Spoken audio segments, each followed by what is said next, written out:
Educators have a unique and valuable opportunity to create trauma-sensitive environments that benefit all students.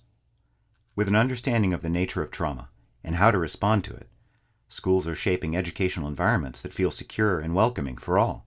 I think one of the most exciting things for me was the day that we had our high school teams. And we started to talk about the trauma piece and the science behind it. And I could see them identifying students in their minds, thinking about how they could go back and do things a little differently.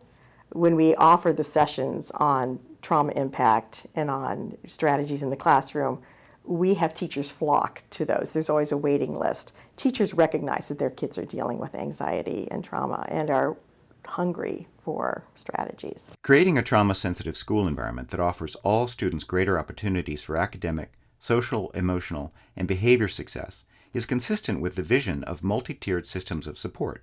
In Virginia Tiered Systems of Support is a decision-making framework that guides supports needed for a school to be an effective learning environment for all students. Awareness of and responsiveness to trauma is considered a Tier 1 or universal and preventive support, benefiting all students. My role as coordinator with Virginia Tiered Systems of Support is that we've been implementing that framework within our division, not just for the academic child, but for the whole child. What does that look like socially, emotionally? Because as we know, in education, it's not just about one part. If a child cannot socially or emotionally be present and attend, then student success, academic success, is going to be hard. Using these 5 values in classroom interactions benefits all students.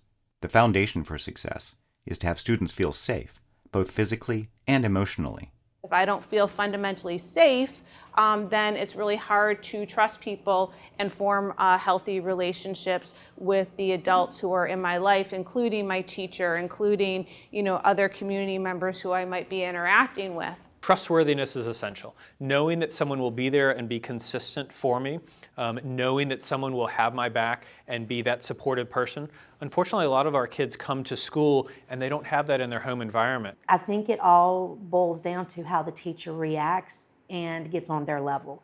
And I think if a teacher shows an interest in that child and really goes that extra mile, that is what makes these children want to be there and want to learn and to keep going forward. They need to know that they're around people they can trust and that genuinely care about them. It's hard to accept punishment from somebody who doesn't care because you're thinking, well, they don't care anyway. But you can learn more from someone who genuinely cares, and if they have to reprimand you, you can, I understand, I probably shouldn't have done it, and I can accept that from you because I know you really do care about me. When a child's upset, don't try to engage.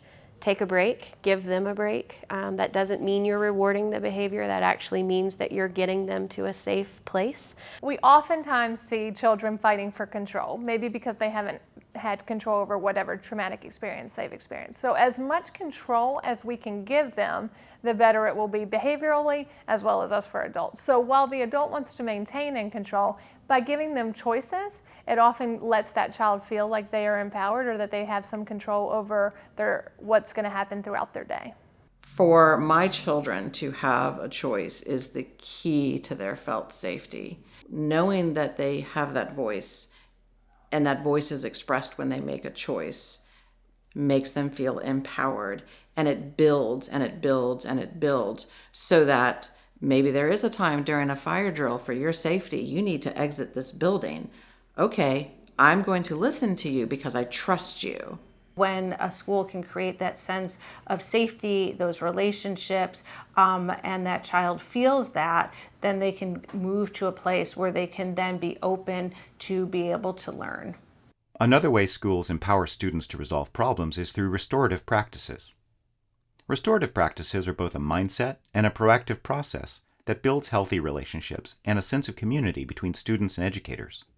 A student's harmful behaviors are acknowledged within the school community.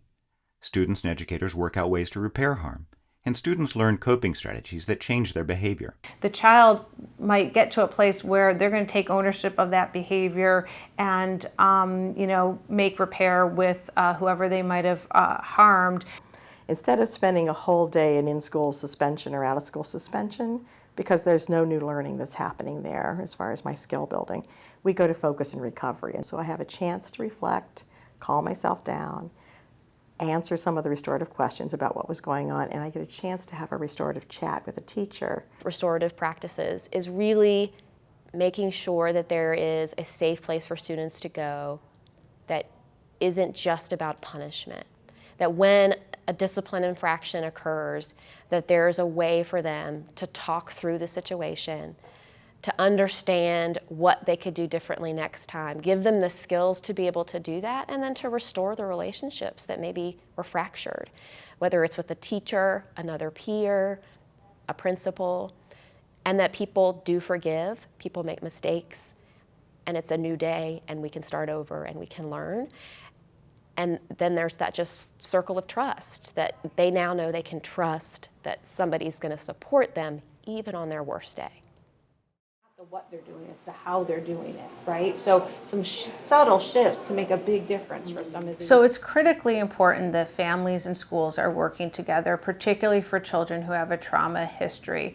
First is just even sharing information together. So sometimes the child's behavior might look different in school than it does at home, trying to figure out what works for a child, interventions that are going to be effective, having that flow of communication. The key thing really is communication. Looking at the student individually, what are their strengths, what are their areas of improvements, and building upon their strengths. And to me, that really helps. We have found the most successes with school have occurred when the schools work with us, when they listen to us as we talk about our child's specific needs. It will not work if you don't talk. You have to have a real good line of communication with the teachers, administrative staff, nurses, but being able to have that open, kind of open door thing where you can call and check in and they can call you and let you know what's going on. So it really is a two-way street. Parents want to know that they have been heard and listened to. So there's a parent responsibility side to this too. It really does take a team to help a student succeed both at home and at school. And if we can create that community for that child and that family, give that family supports through the school, that can make a world of difference for resiliency for that child and that family. I think with the communication and the interactions that we have with the school has made a world of difference with my child and me as well. You know, even though she struggles like she does, you ask her what she loves to do. She loves to go to school. And what does she want to be when she grows up? A teacher. It's huge to watch a student start to see themselves differently. That is really what it's all about. The end goal is to create resiliency and to create resilient communities and resilient schools and resilient classrooms, because that really embraces the needs of everyone. And within that, woven within that, is these basic and fundamental concepts of being trauma-informed